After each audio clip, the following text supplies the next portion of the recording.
Welcome to Talkin Tigers. I'm Rachel Whittaker. It's time for some Week 2 game picks and what's new in LSU's secondary as I welcome in beat writer Jerit Roser. Jerit, good to see you. Hey Rachel, good to see you too.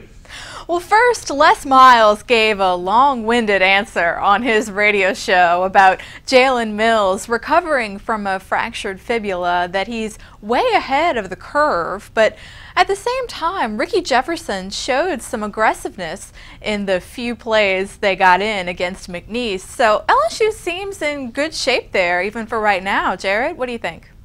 Yeah, they've got several guys like that could start anywhere in the country, and just, I mean, a few of them don't get to get on the field at LSU for the first snaps of each game because they have so many of those guys. I mean, we saw Ricky show some of that against McNeese State, get in the backfield a couple times, disrupt one play, and get a sack on the other. And I think he's going to do just fine while they wait on Jalen to return. But as you mentioned, Les seemed, I mean, downright giddy Wednesday night, talking about how fast he's healing from that injury. So he might be back much sooner than later.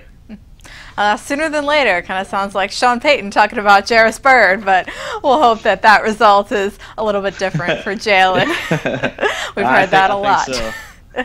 When it comes to injuries on Louisiana teams. But so Jerit, let's get to game picks. We'll start with LSU and Mississippi State. I think LSU is going to take care of them by about a touchdown. Brandon Harris just seems like a different quarterback, and if he in the run game can get off to a fast start, maybe a couple turnovers by the defense, what do you think?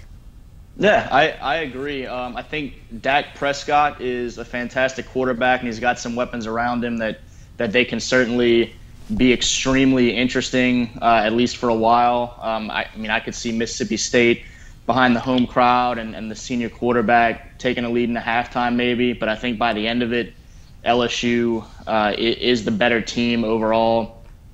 Right, and watch special teams too. A big return by Leonard Fournette could really help the Tigers put it away. Now, next of one of just two other ranked matchups this weekend, 23 Tennessee hosting 19 Oklahoma.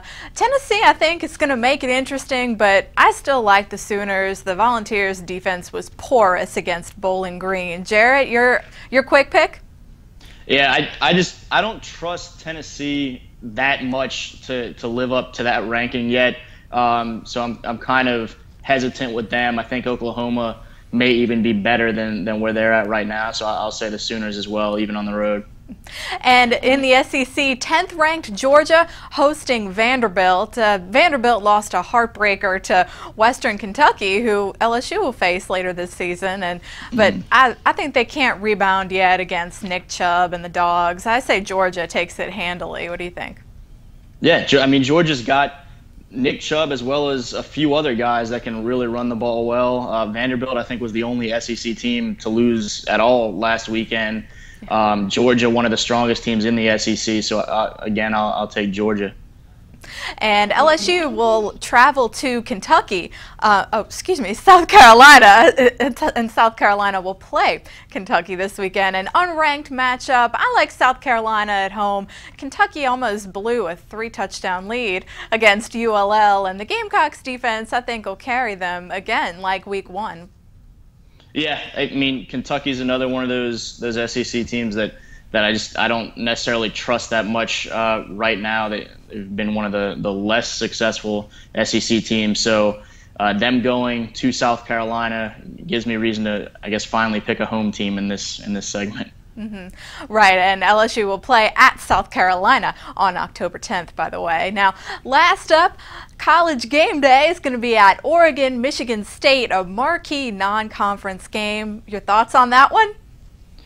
Yeah, that's an interesting game. Last year, as much as folks talked about how close that might be, I mean, I thought it was Oregon's relatively handling. It turned out that way in Oregon.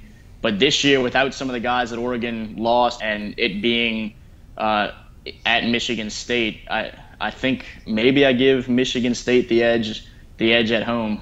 Right, no more Marcus Mariota, and Spartans quarterback Connor Cook, I think, is going to really set the tone in this one. So I'll take Sparty there. But Jerit, it'll be a Great week 2. Hopefully LSU gets that game in Starkville. Thanks so much. Yeah, for real. Hopefully they get to play one way or another. Thank you, Rachel. And thanks again for watching, everyone. We'll see you Friday.